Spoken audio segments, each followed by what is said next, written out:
Good evening. Thank you so much for joining me on Thursday evenings, 8 p.m. Eastern, 5 p.m. Pacific. We do a Bible study here, and right now we are knee deep into the book of Acts. Tonight we're going to be focusing on Acts chapter 8, and specifically we are focusing on Philip. Last week we looked at Paul, who at that time was known as Saul, centrally located in Jerusalem. He was part of the Pharisees at the time, and he had agreed to the killing of Stephen, who was a man of wisdom and full of the Spirit, and boldly, with much courage, preaching the message of the gospel, the good news of Jesus Christ, and just gave this history in front of the Sanhedrin, the Pharisees, the scholars,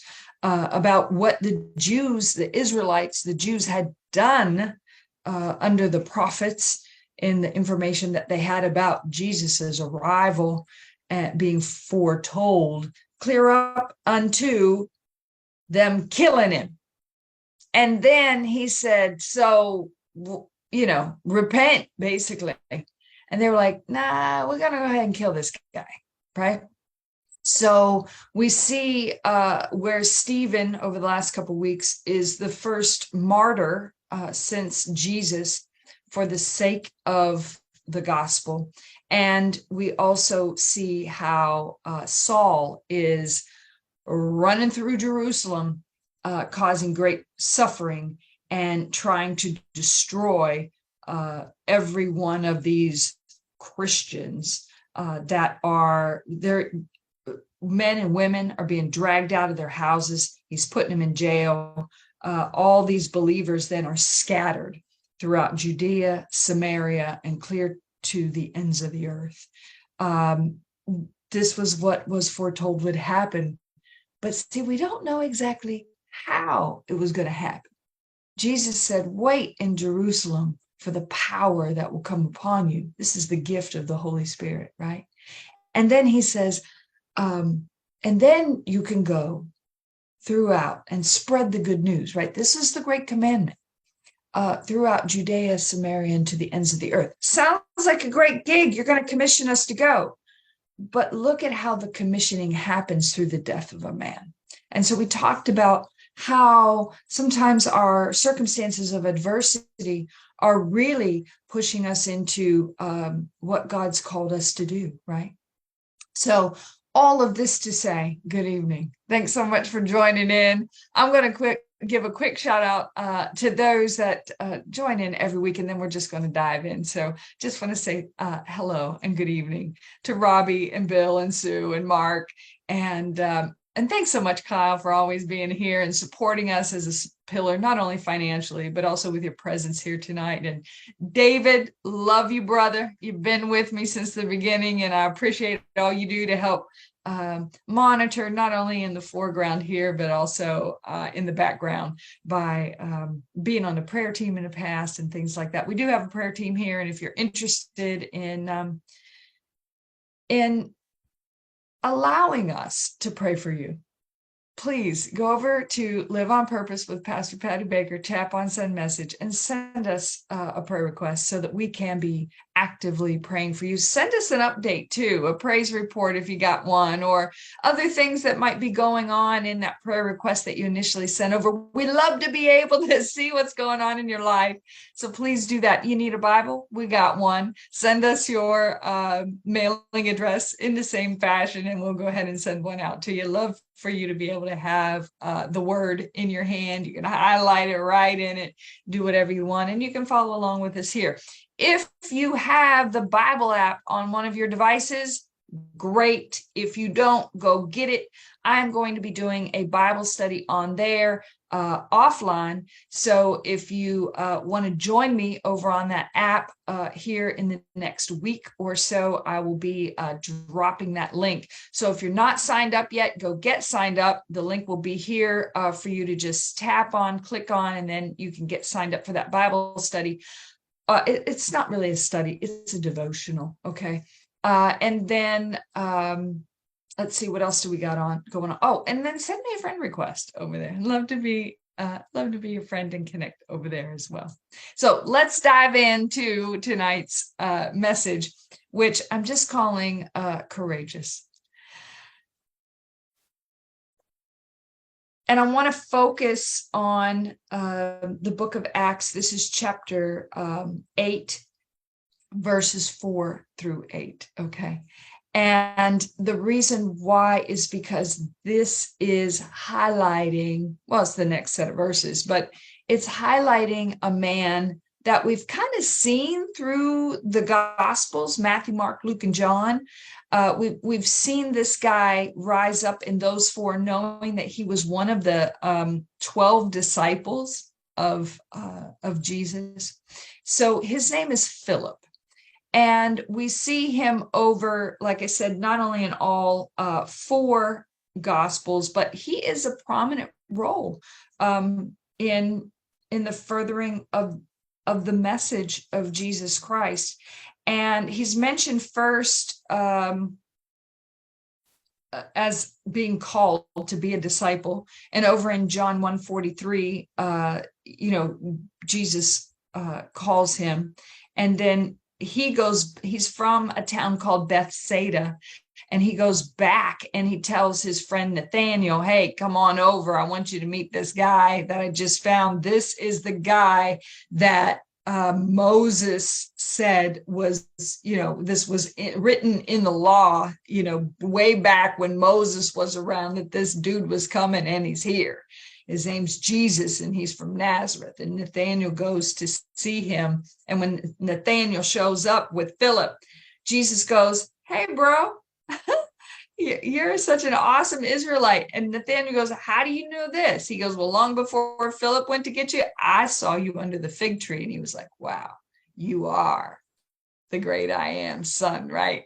You are the Messiah, Nathaniel says. So this is where we first see Philip when he's called to be a disciple. And the first thing that he does is, once he sees the truth, he goes and grabs somebody and tells them. I'm going to pause right here and say, how are you doing in spreading the gospel? How are you, once you are now in the knowing, telling other people about the good news? I was getting my tires rotated on my car this week. And as I sat down, a man sat down next to me, and we began having a conversation. He was telling me about how he had been married for 40 some years, and he was a business owner in the construction industry. And so I know a good bit about construction since my past work history and other things that I've been familiar with. Construction companies that I've co-owned over my lifetime. And so I was interested in hearing some of the great construction stories that he had to share as he's entering into his retirement phase of life, him and his wife. And it led into a conversation where I just told him about the good news and said, I didn't go into turn or burn kind of thing like that. And I just said, well, I know that God will guide you through your retirement, because he's concerned that he's not going to have anything to do. He said, I'm wired to get stuff done. And I said, well, of course you are. God's wired you to be a provider and to live on purpose, right? And so you've been doing that. And that opened that door to a conversation. Come to find out, his dad was a pastor. And so we had a great conversation on that level. So I say all of this to say, find ways where you can introduce truth to people in a way that's not clobbering them over the head. And the first thing that Philip did was went and told somebody about the truth, because the truth will set you free, right? And he said to me, this man, because his car was finished before mine, and he said, I thank you for sharing the word with me, and I want to be able to hold that in me because I forgot. that if this is the season that I'm supposed to be in, that God will provide me for something else to do. And I'm already thinking about my love for animals now and how I can donate my time over there. And so just being able to, he already knows the Lord. He's got it. His daddy was a pastor. He's already walking it out. But it was a reminder for him that, yeah, that maybe that is another season. So that was a good word for him. And it glorified God in the process, and it edified me that the Lord was there, among us, right?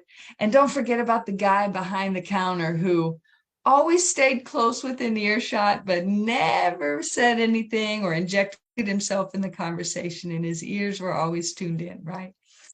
So be like Philip in sharing the good news where you can, right? Let's move on, because not only in Matthew, Mark, Luke, and John do we see where Philip is a disciple and how he operates that out, but prominently in the book of John, we see where Philip is brought up several times. And I'm going to jump you over to John 6, 5, and 7, where Jesus is feeding the 5,000. And Jesus already knows the answer to the question, but he asks Philip anyway. And I just love that. And I'm going to read it to you real quick. I'm reading in the easy to read version. Don't get jacked up on the versions, folks. Okay. This is easy to read. I've heard everybody say, oh, the King James Version is the best. It's this, it's that. It's not the best if you can't understand it. Read the NIV, read the ESV, read the NASB, read the ABCDEFG. I don't care. Get ingest some word at a place where you can understand it. So I read this to you now in the easy to read version, John 6, verses 5 and 6. It says, Jesus looked up and saw a crowd coming toward him, and he said to Philip, where can we buy enough bread for all these people to eat? He asked Philip this question to test him. Jesus already knew what he planned to do. And in this account, Philip goes on to say, we ain't got enough money to buy enough bread, even for everybody to have a little piece. And Jesus was like, that's okay, bro, I got you. And so he goes into how he's going to manage this all out, right? So they feed 5,000 that day. Again, John, the book of John introduces Philip again over in John chapter 12. This is where, again, Philip is making introductions. He is the one that's building relationship and connecting people. He seems to be open to receive people. Do you have an openness when you're out and about, that you are approachable the way Philip is? Let me read over in John 12, again, easy to read version. It says, the next day, the people in Jerusalem heard that Jesus was coming there. These were the crowds of people who had come to the Passover festival. And the followers of Jesus did not understand at the time what was happening, but after he was raised to glory, they understood that this was written about him. Then they remembered that he had done great things for them. There were many people with Jesus when he raised Lazarus from death, and he told him to come out of the tomb. Now they were telling others what Jesus did. That's why so many people went out to meet him. This is when Jesus is riding in on this ass, not an Aston Martin, folks. Be mindful of how you're rolling up with your goods. Okay. What's going to get you in there? Is it reliable? Is it good? We're not worried about rolling in on an Aston Martin when Jesus is rolling up in an ass. How are you presenting yourself before God and before humanity? I move on. That's why so many people went out to meet him, because they had heard about the miraculous sign that he did. So the Pharisees said to each other, look, our plan is not working. The people are following him. And there were some Greeks there too. Now, these Greeks had come a pretty long distance to get to Jerusalem for Passover. These were some of the people who went to Jerusalem to worship at the Passover festival. I should have just read on. They went to Philip, who was from Bethsaida in Galilee. They said, "Sir, we want to meet Jesus." So they obviously knew that he was a part of the posse there, right? So he wasn't separated from Jesus in that way, but he was also approachable, right? "Sir, we want to meet Jesus." Philip went and told Andrew. Then Andrew and Philip went and told Jesus. Ooh, take two. Send them out two by two. Jesus had taught that, right? Take another. Isn't it better when you can lock arms and do something with someone? I know for me, being self-employed, owning a company that ran with employees for many, many years, and now being self-employed with a few people that help keep me going. But when you're doing stuff by yourself, that's tough. It's tough. I remember going to a sales conference. This was years ago, and it was my first time going by myself. I holed up in my room and had room service all weekend. I just couldn't get up the nerve, couldn't get up the courage to go. But then once you go by yourself a few times, you're good, right? And so I see Philip here saying, "I'm going to take Andrew, go to Jesus, and get this introduction done." So take someone with you. It's okay. Lock arms and do the work together. And that's what Philip and Andrew did here. So Philip went and told Andrew, and Andrew and Philip went and told Jesus. And Jesus said to them, "The time has come for the Son of Man to receive his glory. And in fact, that a grain of wheat must fall to the ground and die before it can grow and produce more wheat." And so he goes on to foretell what's about to happen with his death, resurrection to Andrew, Philip, and the Greeks here. That's over in John chapter 12, starts in about verse 12 and runs through about verse 36.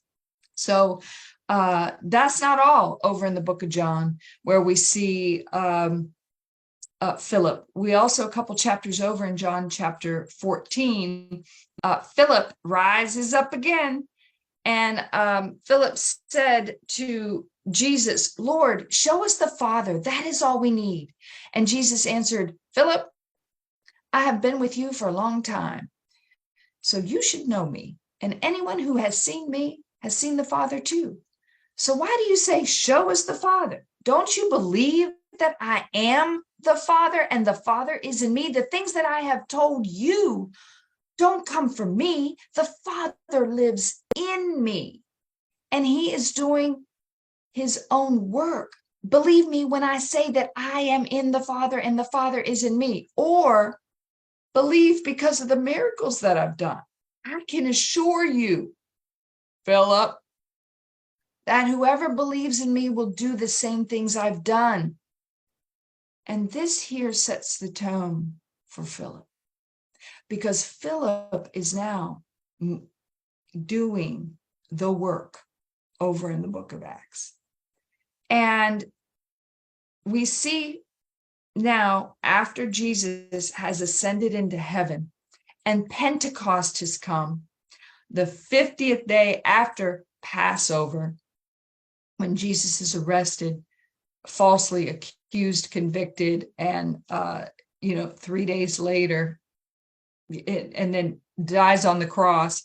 And then after Passover is gone to look to see if he's, get his body done up here for the proper burial, and he ain't there, right? So after all that has happened, we're 50 days later over in Jerusalem. The apostles are laid up over there, and the disciples, they're waiting for this power that's to come on them, not understanding what that's going to look like. And on Pentecost, it happens. And we see, and we've talked about this before because we've already studied through it here several months ago, but Philip's mentioned several times in the book of Acts starting in Acts chapter 1, because he's listed as one of those apostles that stayed in Jerusalem after Jesus' ascension. And then he's seen again. And we just talked about him a couple chapters ago over in Acts chapter 6, where he's chosen to be one of the 7 leaders that's going to help with the distribution of the food with the widows, because some of these widows are not being treated fairly according to the rest of the disciples.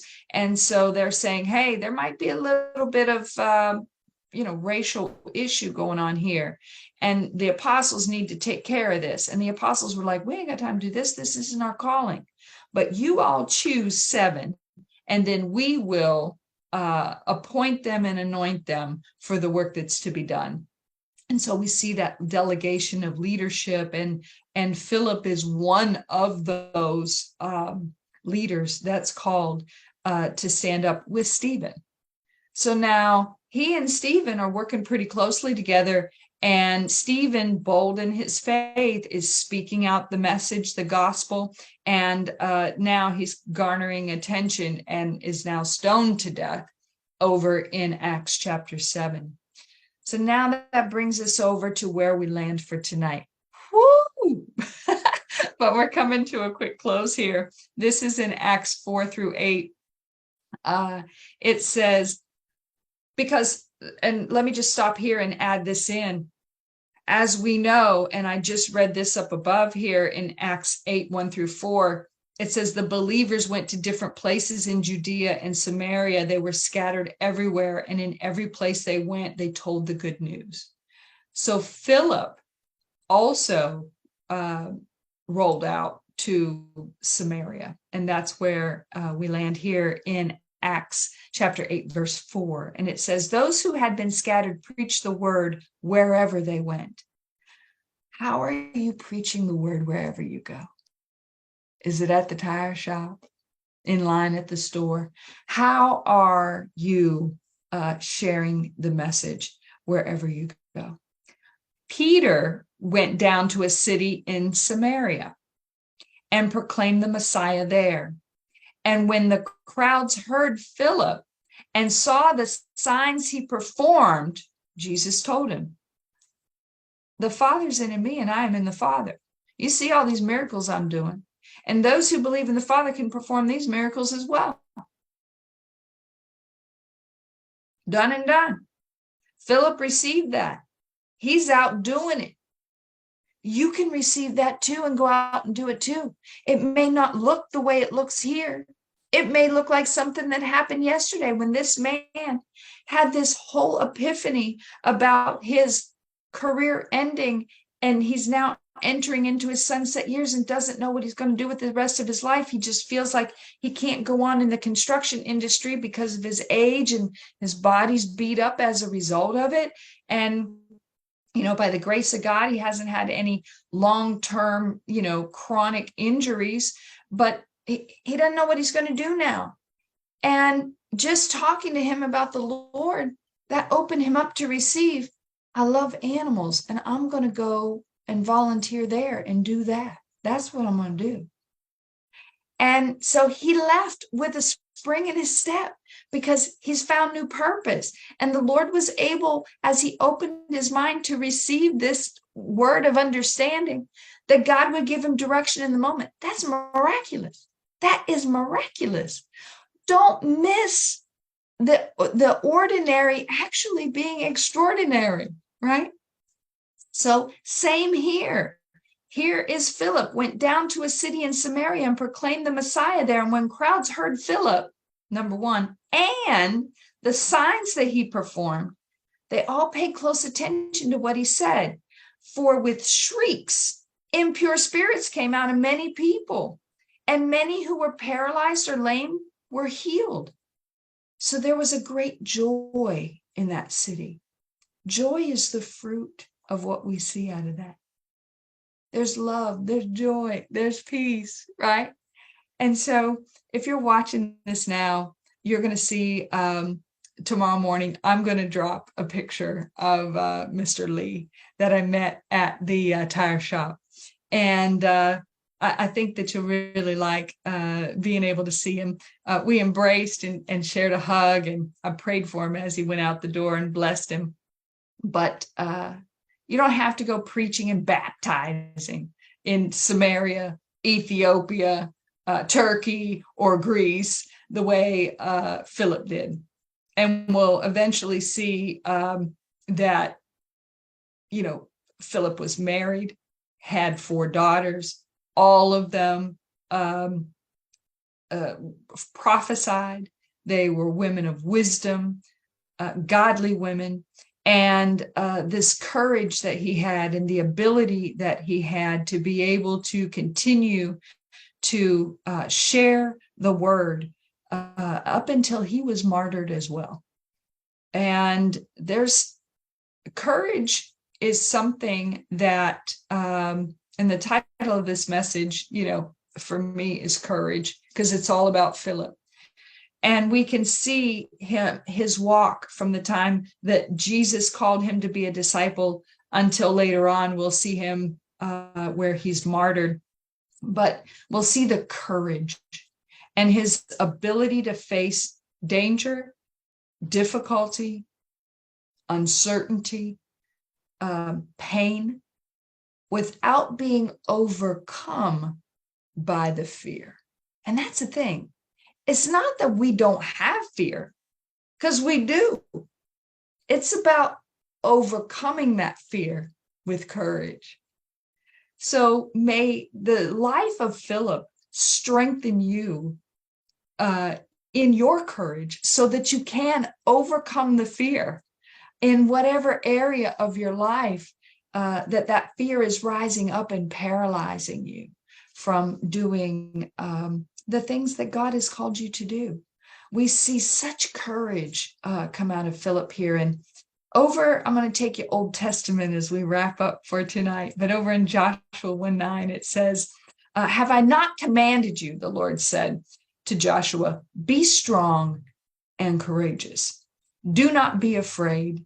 Do not be discouraged, for the Lord your God will be with you wherever you go. This verse is an encouraging reminder that God is always with us and provides us the strength and the courage we need to face whatever challenges come our way. I hope that tonight's message was an encouragement to you. Again, I love you. I wouldn't be out here every week if I didn't enjoy sharing time with you and sharing the word with you. It takes courage and planning and technology and subscriptions and money and a lot of things to make this happen, not only here, but also everything that goes on behind the scenes. And I thank all of you for supporting the ministry work here at Patty Baker Ministries through this page, Live on Purpose. If you like tonight's message, please share it and invite other people to join in. This is a public space and would love to be able to reach as many as we can for the gospel here on this platform.